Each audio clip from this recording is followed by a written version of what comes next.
Last time on Fragrantica Talks, we had this topic where we wanted to break down some notes that we want to see in more perfumes. And we figured that an interesting follow-up to that might be perfumes that we love with notes in them that we typically despise or feel otherwise uncomfortable with. I think it's important to talk about this because as perfume lovers, I think this is something maybe we're all a little bit guilty of, I think. We oftentimes avoid even sampling or even if that's a free sample, perfumes just based on the note pyramid alone. And specifically, if there's one note in that pyramid that we typically despise. And that's understandable because you don't want to waste your time, you don't want to waste your money, that kind of thing, on sampling something that you might not be predispositioned to enjoy. But I also think that part of the beauty of fragrance is how much it can surprise you and how different notes can impact others, how different notes can be rendered in different ways that might be more or less enjoyable to you. So here we are talking about notes that we don't like in fragrances that we do. And I'm curious, Nicola, if you have anything just to say right off the bat about this topic. It's something that we've talked about before. Yeah, I think it's really interesting that notes lists can be complete fiction and are often complete fiction. And I think the process of writing a notes list is sometimes one that brands, maybe they put stuff on there because they know it'll sell, or they put stuff on there because that's what they were aiming for. And sometimes, I've picked up perfumes that I've thought, this is listing X note in it, and I don't get that. I don't smell it, so it becomes immediately something that you can discount. So when we're talking about notes, I guess we're talking about what the brands tell us is in something, whether that's true or not. But I may kind of bounce it back to you, Adam. Do we think it's all about context? Is it about context? Because, as you said, sometimes a note that we don't like in the right context, surrounded by the right people at the right party, can be really nice. So, yeah, is this about context, do we think? I think everything in fragrance, when we're thinking about dissecting or analyzing things that we like or dislike in perfume, everything's about context. The thing about fragrance is that the more you dive into it, the less you know, really. There's just so many things to learn. There are so many experiences that I've had personally where, I thought I didn't like something, turned out to love it, thought I loved something, turned out to despise it. And it's just all a matter of context and time and experimenting with wearing certain things in certain situations and certain temperatures, or even, the idea of being stressed externally while you're wearing fragrance that you hope to internally appreciate doesn't always work out so well. So it's all about context. Yeah, and I wonder, so I think there's something here as well about the notes that we dislike being very much part of the fragrance that you're smelling. So say we don't like sandalwood, although what sort of monster wouldn't like sandalwood? I certainly don't know. I think it's possibly the best note ever. Yeah, so say you didn't like sandalwood, but you couldn't detect it in a perfume. It doesn't really matter that anybody says it's there or not. So in preparing for this talk tonight, I've tried to pick things where the note that I like less or that I dislike is noticeable. It's still noticeable. It's still there. So, there is a sense of that tension where you get that kind of push-pull where you're like, oh, I don't like that, but I do like this perfume. So that's how I've approached it. Yeah. Yeah, same here. I tried to really focus in on, finding a note that I typically almost always seem to shy away from when it's, put on a high pedestal in the composition. But for whatever reason, I've enjoyed them in certain compositions. So that I took a similar strategy there. Mm.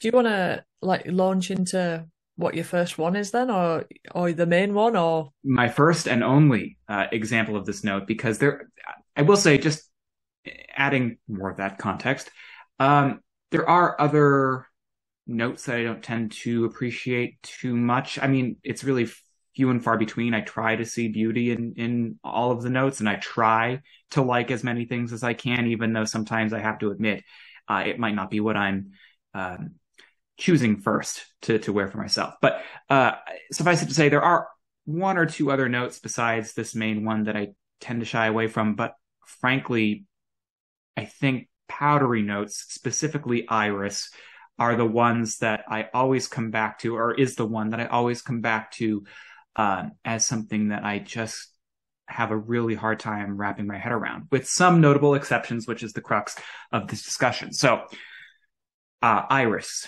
is something that I've struggled with it from day one of being into perfume, or into perfume in the way that I am now. Iris has always been something that I've struggled with. It's typically a very powdery treatment that turns me off specifically. I'm sort of trying to recognize that powderiness in general is sort of like the affliction, and iris is just the vehicle for that. And that's what I've learned about thinking about this discussion ahead of time. And it's something that I've realized before too. But so just to clarify something really quick, powderiness can come from many sources and accords, many different materials. Musks can have a powdery bent. Aldehydes often have a powdery bent. Benzo and patchouli and even like leather accords can often have this powdery quality. Part of that is because all of those things are sometimes built off of materials like ionones and irones, and certain floral accords, when mixed together, are often utilizing high dosages of some of those materials plus ionones and irones, which are naturally very powdery in and of themselves. But I did want to hone in on iris as a note for this discussion. And so I was originally going to bring, or in an ideal world, I would have brought Atelier Cologne's Iris Rebelle as my pick, but it has been discontinued, so I won't, go on at length about something that is going to be really hard to find now.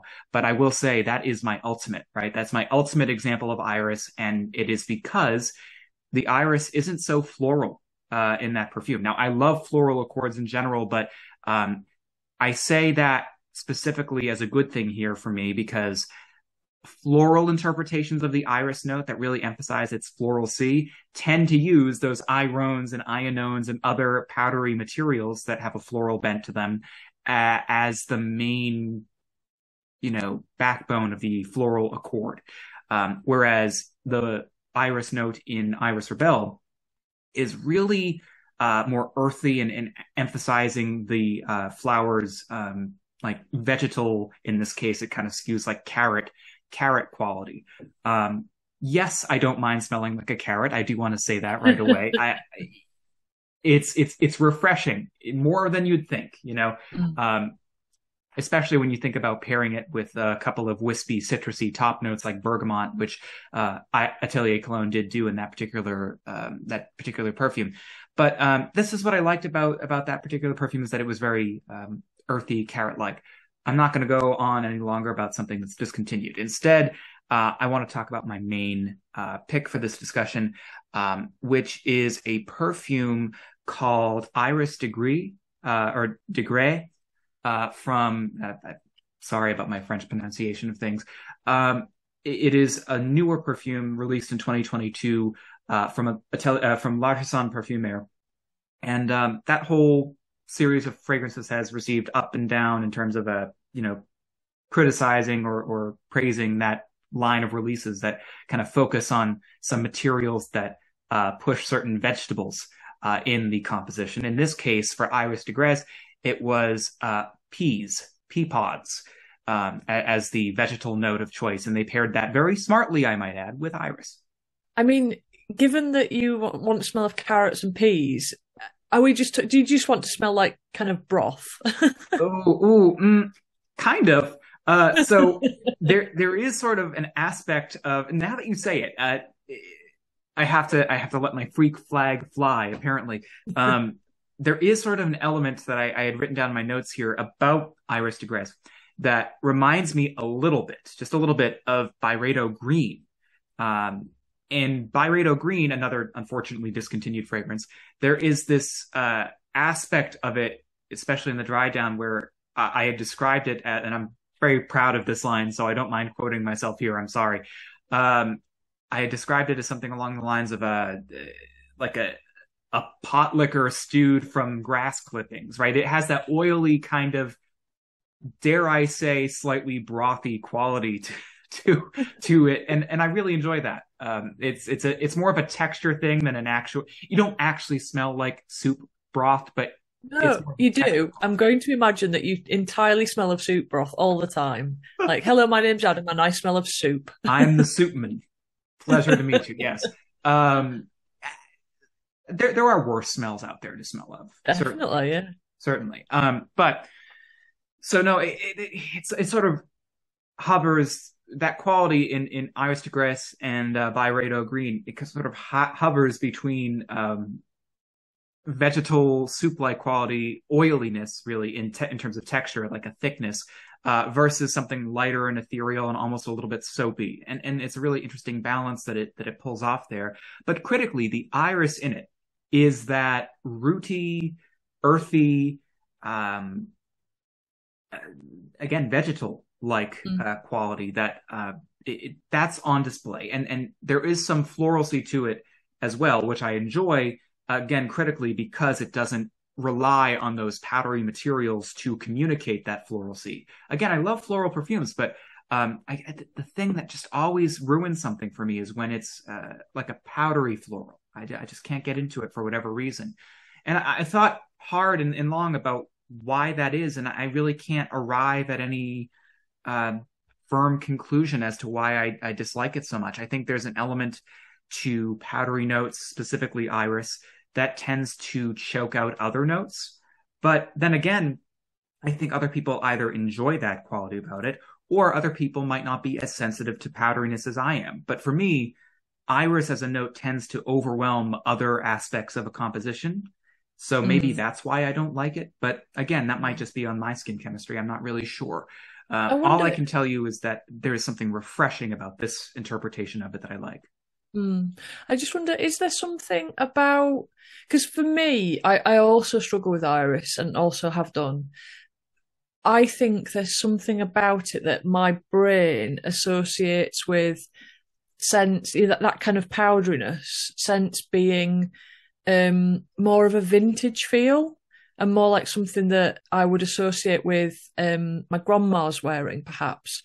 Not that there's anything wrong with, how either of my grandmas smelt, but there was something a little bit kind of 60s perhaps about how some of those fragrances smell, which I struggle with because I'm not a huge vintage lover. And I know there are people out there who go absolutely wild for vintage and collect it, but I find a lot of them have that extreme powderiness that just, like you, I find it overbearing. And I think there's something about the level of diffusion that you get with a really powdery scent as well, that you can't fail to smell it when somebody is wearing it. And as we've discussed before, we both like, we're both undersprayers and we both like things that are relatively personal to wear.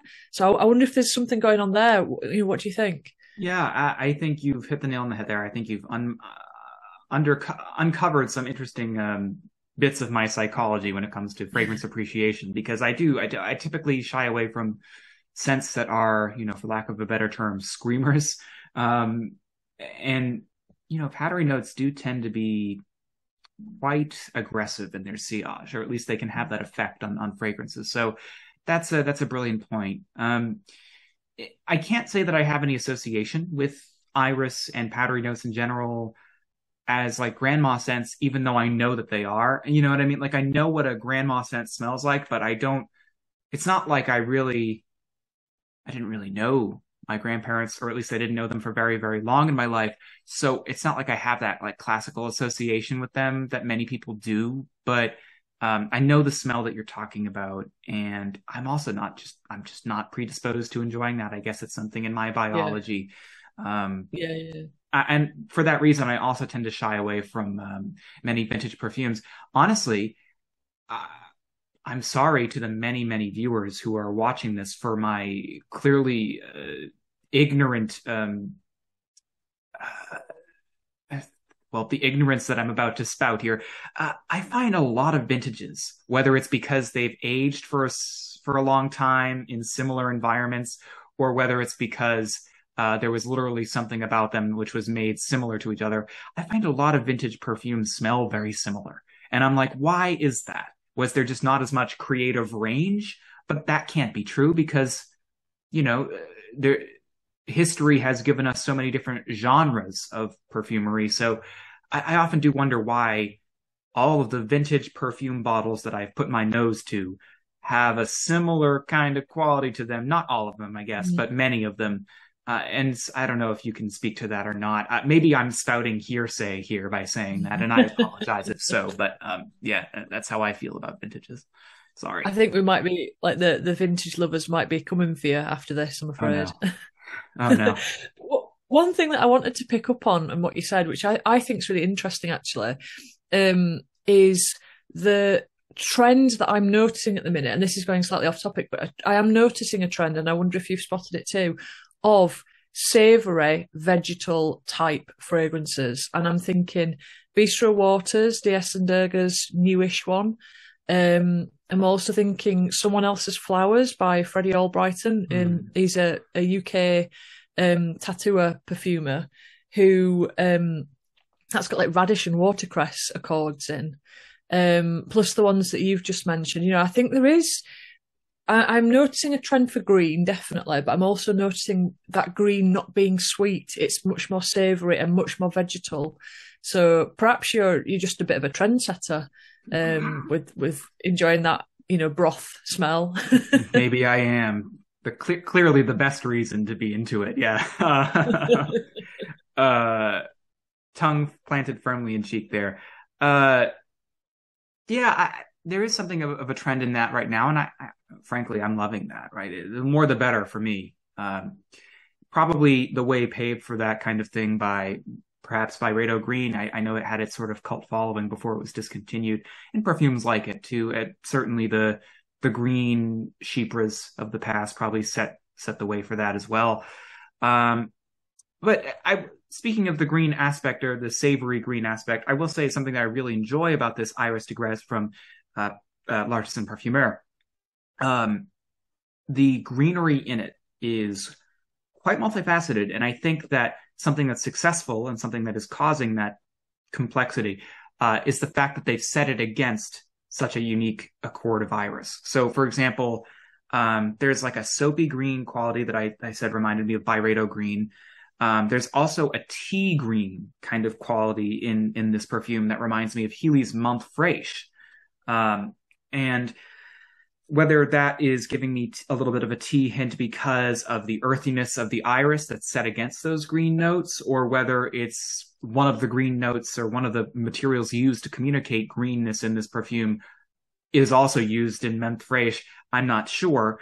But there's also another kind of mint green quality in this Iris de Gres that is reminiscent of the same accord in Menthe Fraiche. So I think lovers of all three of those, or both of those, fragrances should check this Iris de Gres out.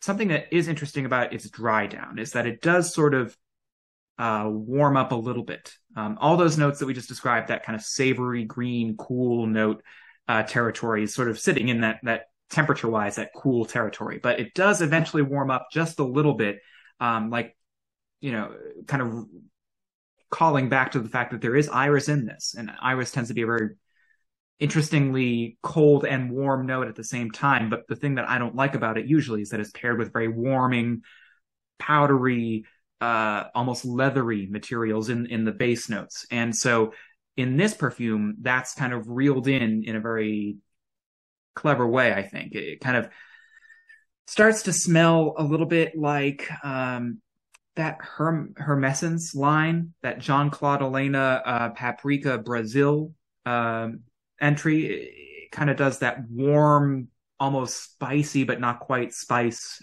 smell. And I think that all of this to say that the iris accord in Iris de Gres from L'Artisan is probably the most unique iris I've ever smelled outside of that Atelier Cologne Iris Rebelle that's unfortunately now discontinued.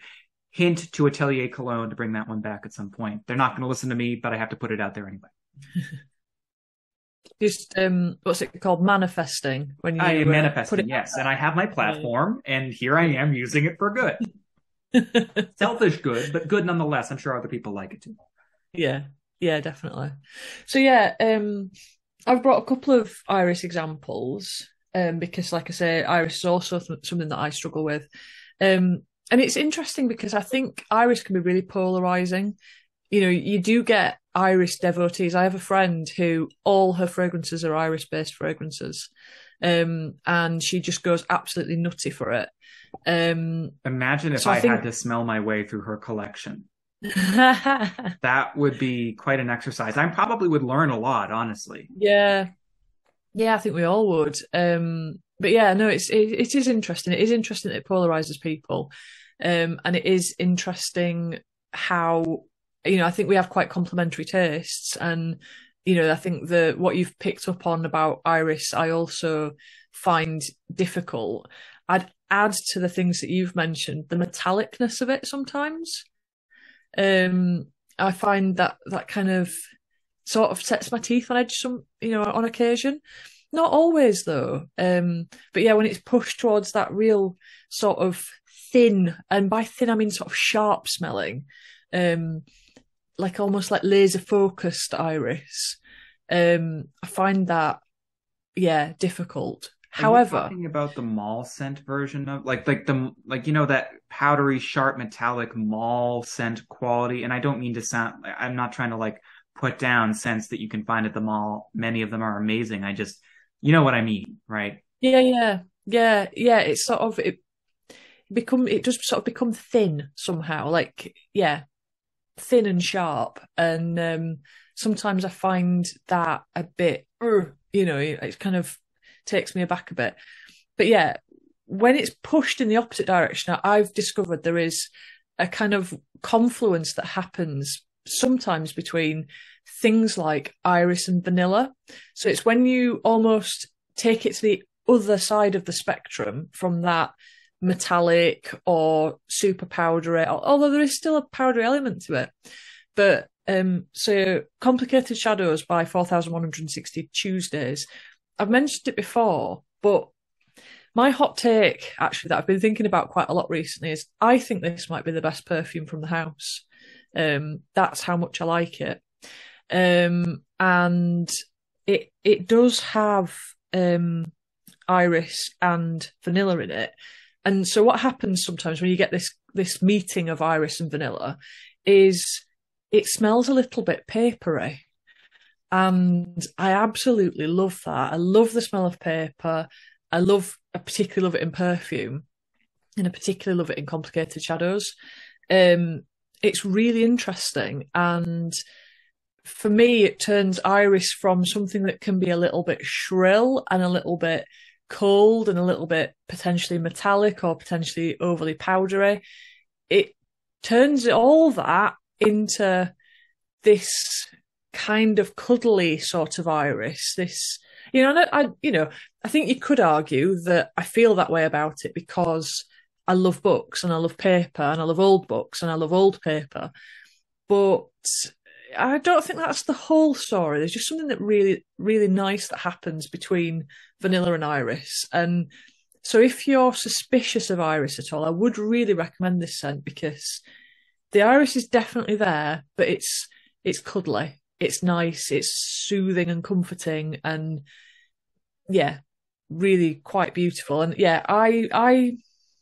I'm not 100% set because I haven't lived and smelt with all their fragrances, but out of the ones that I own, I think this is the best from the house, actually. I think it's superb. Sarah did a really good job on it. And the other one almost takes that and flips it on its head, what I've just said, because this isn't a cuddly iris, but I do think it's really cool. So it's Lodiva. My French pronunciation is also terrible, so I apologise for that. Frederic Malle, it's Jean-Claude Eleanor, of course, you know, perfume maestro that he is. And it is powdery, it is irisy, it's a sketch of winter, it's cold, all the things that I just said I don't like. But I think this is it's a masterpiece, you know, clearly it's a masterpiece. You get that, rather than being annoying, the powderiness in it feels like the texture of snow or frost crystals. And I think maybe there's something about it being crystalline rather than totally powdery that I like. Yeah, it's cold. It's very austere in a way, but also quite cozy in another way. It's very minimalist as a scent. To me, it smells incredibly modern and incredibly, you know, it's so abstract, it's almost avant-garde, and it's just fabulous. It's not a scent I wear a lot, but what I quite often find myself doing is just picking it up and sniffing it, because I really enjoy that, the pure impression that you get from sniffing the fragrance before it gets on your skin. So I find when it's on my skin, I tend to heat it up too much.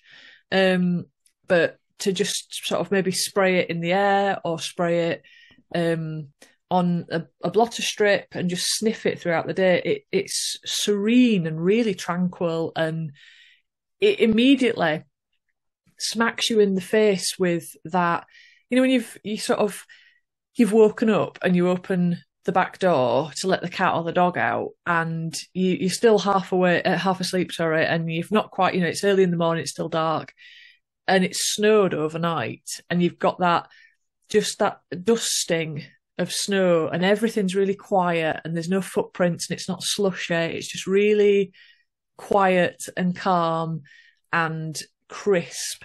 It has all those things about it, and you know, even if I didn't know the name, that's what I think it would bring to mind. It's such a good conjuring of winter and of snow. It's really a really, really good perfume. Total masterpiece, that. Yeah, somehow I've managed to not be able to smell it so far, and that's a mistake I need to rectify. Yeah, I will say, like, you know, this one in particular, L'Eau de Verre, has notes in it that are like noted for being extremely powdery. One of them being heliotrope, very typically powdery note. Do you smell anything vaguely floral in this?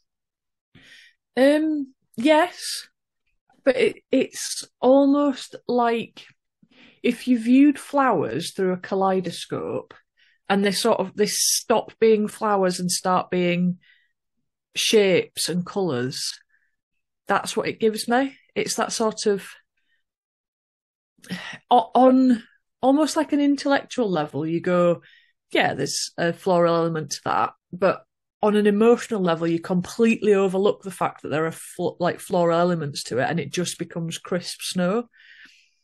So yeah, that's why I think it's so interesting, and it's such a clever perfume, that it's a bit of a chameleon, really, a bit of a shapeshifter, a bit of something that it's almost very difficult to pin down, you know, as to what its constituent parts are. It's a really good perfume. It's very, very interesting.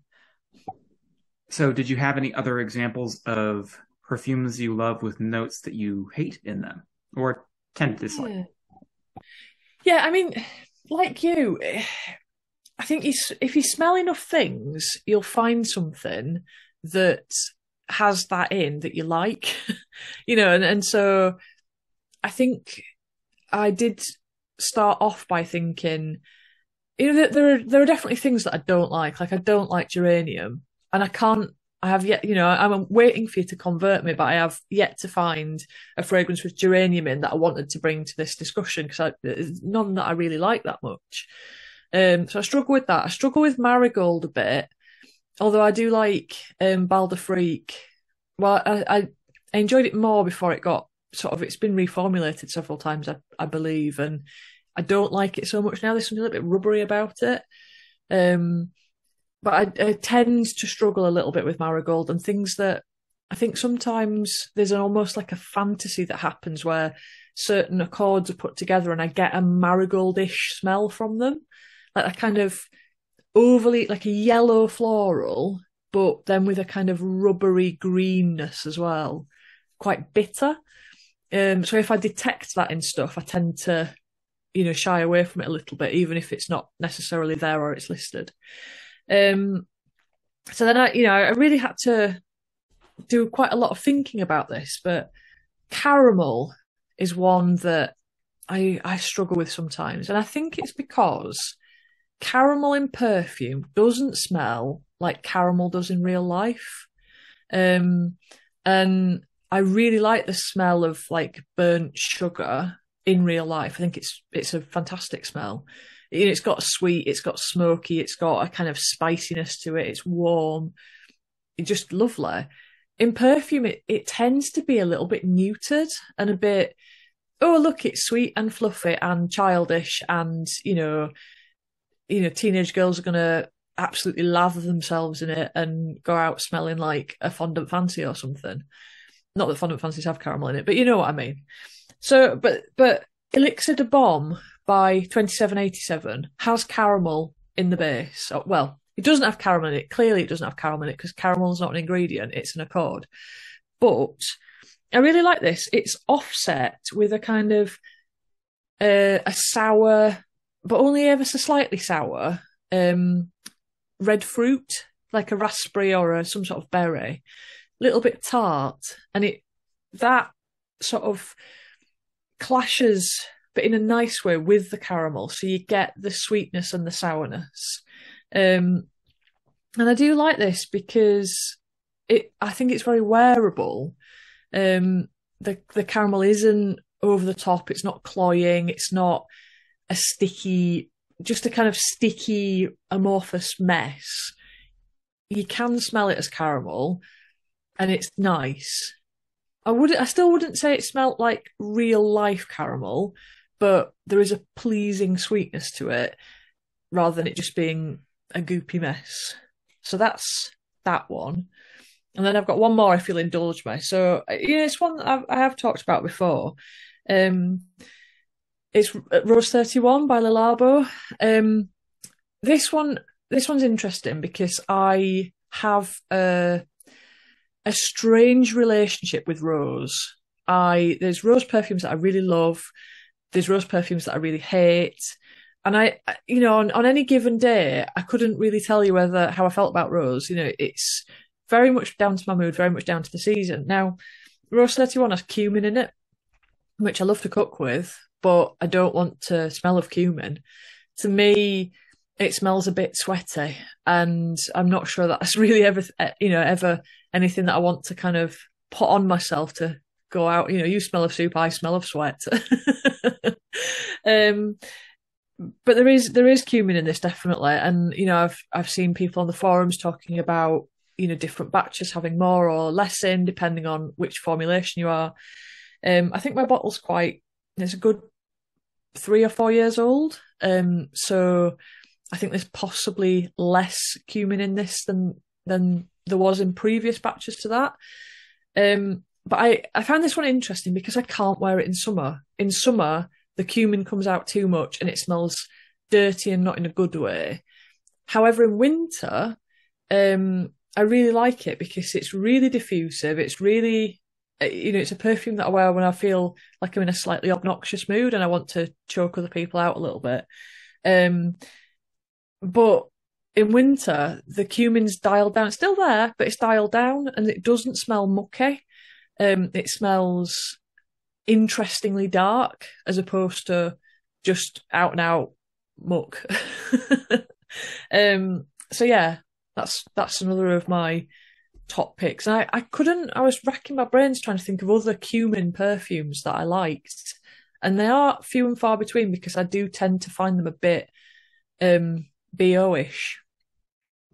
And a common problem, as you pointed out, yeah, they can really run that way.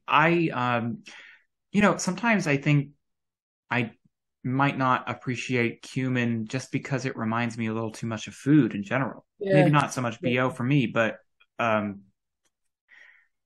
the foodie perfumes, particularly savory ones, are really fascinating because they draw that line between like you said about soup, right? Like you don't always want to smell like food, specifically savory food. And so cumin can be tough because if it's brought into that curry or otherwise savory direction, it's tough. And then if it's brought into the sweaty direction, it's tough. It's just a tough note, I think, is what we've learned. Yeah. Yeah. And I think there probably is an argument for it in a dark rose, a kind of dark, moody rose, but difficult to see when else it would be attractive rather than slightly sweaty, sweaty foodie. So I'm curious to know if anybody watching has their own associations like that with specific notes, and if they have any fragrances that are sort of the exception that put those notes front and center, but for whatever reason they end up liking that perfume anyway. Because I think it's important to try this, right? It's important to have this mental exercise because it can help you appreciate more things in the fragrance world than you might normally, and it pushes us in a way, and I think in a positive way. It's not like we're saying we have to go out and buy more things because we now appreciate more things, but it's more that if you're a person who likes to think about what you're wearing, analyze what you're wearing, learn about what you're wearing, then you can do a lot worse than having this little exercise of finding perfumes or recognizing perfumes that you love but have notes in them that you don't typically. Yeah. So I've got a little challenge for you then. Before the next time we meet, why don't we both try and smell a new iris perfume that we haven't tried before, and let's report back on how we found that experience? Because I think you're right. I do think it's really important to keep your mind open. Because, as we started off by saying, the notes list can quite often be fantasy. So if you see powdery notes on a notes list and you think, oh, I'm probably not going to enjoy that, you will miss out on potentially wonderful perfumes that you will enjoy. We were chatting before about your love for Animal Mondaine by Pierre Guillaume. It lists powdery notes as one of its main parts, and yet we both really enjoy that fragrance. So had you discounted it on the basis of the notes alone, that wouldn't be something that you'd get to wear and enjoy. And it is really important to keep challenging yourself if you want to grow your appreciation for the range of materials out there and the way that they're used. So it's certainly something. A good example for me is I really struggle with metallic aldehydes. And recently I discovered Petali Spade by Nobile, 1942, I believe. And the opening to that I find so challenging. It's big, it's quite vintagey smelling, it's metallic aldehyde, it screams off your skin. It's so loud. And the first time I put it on, I was like, oh my God, I'm going to have to scrub this off. But I was going into a meeting, so I didn't have time to scrub it off straight away. But by the time I came out of the meeting, it had transformed and settled into something else. And I absolutely love the dry down. So I find that really interesting because I still have a slight, it stops me, I have to stop and I really notice it when I spray it on. But there's something about saying to myself, no, you just got to sit with it a minute and then you're going to love it. And what comes after I find really interesting as well. So that one's teaching me quite a lot about those big, effervescent aldehydes, and I'm really enjoying what it's teaching me. And while we're on the note of education and expanding your repertoire, so to speak, something I'll always recommend is where possible, financially or supply wise, finding small vials of raw materials. Now, when I say raw materials, I'm talking about both natural materials where applicable, such as, iris. They don't really extract an iris essential oil, but they do make something called orris butter, and orris, of course, being the root of the iris plant. I have a good chunk of orris butter in my own little perfumer's organ, and it is a incredibly beautiful material. If I could have a perfume that smelled just like that, I would tincture it, and many people have tinctured it just to smell like that one thing. And it does last a decent amount of time too. It doesn't have much sillage on its own, but I shouldn't say that. It can throw off the skin a little bit, but it's a beautiful material. And so where possible, now mind you, you should buy these, but mind you, I will say that, orris butter is very expensive. You should only buy a little bit of it at a time, because buying anything more than very small amount weight wise will run you a high bill. There are, however, other materials that are responsible for recreating the smell of orris root and iris that are single notes, single molecular compounds that are very inexpensive, and you can buy for anywhere between $2 and $5 for a little vial of it. And it's wonderful to experiment with that too. You can go to sites like Perfumer's Apprentice and, Eden Botanicals for natural materials, and any number of spots in countries abroad like Telwall for UK and European viewers who are interested in this. I always recommend trying to determine if you like or dislike a note based on what it is in nature, if it's a natural material, or if you have this notion that many people, I think, have now, where they don't like synthetics, right? I don't like synthetic perfumes. I hate ambroxan because it's in a bunch of perfumes that I'm told there's a lot of ambroxan in. Well, challenge yourself. Buy a 2-4 milliliter vial of it, put it on a blotter, dilute it, and put it on your skin, and see if you really hate ambroxan, or if you hate things that ambroxan is typically paired with, because that can be another thing that trips people up sometimes too. So we're not just talking about natural materials here. It's really easy and, for the most part, fairly inexpensive to buy small amounts of raw materials just to expand your mind a little bit, and it's fun. Yeah, I think the real take home from this perhaps is that there's a place for everything, and everything in its place. And actually, even the things that we individually find more challenging, they have times when they can shine and we can enjoy them. And I guess that's what keeps people coming back to perfumery, isn't it? Because there's always that discovery just over the horizon or just around the corner where you thought, oh, I hated powdery notes, but damn, I love this. Yeah, we always are in search of the next thing that we're going to love. That's something about this hobby that's both a positive and a negative. We're always and many of us are in search of fragrances that we want to see as sort of a statement of our personalities, or what you might say is a signature scent. But there's something equally gratifying about having something truly surprise you. And I think perfume is magical and broad reaching enough to do that.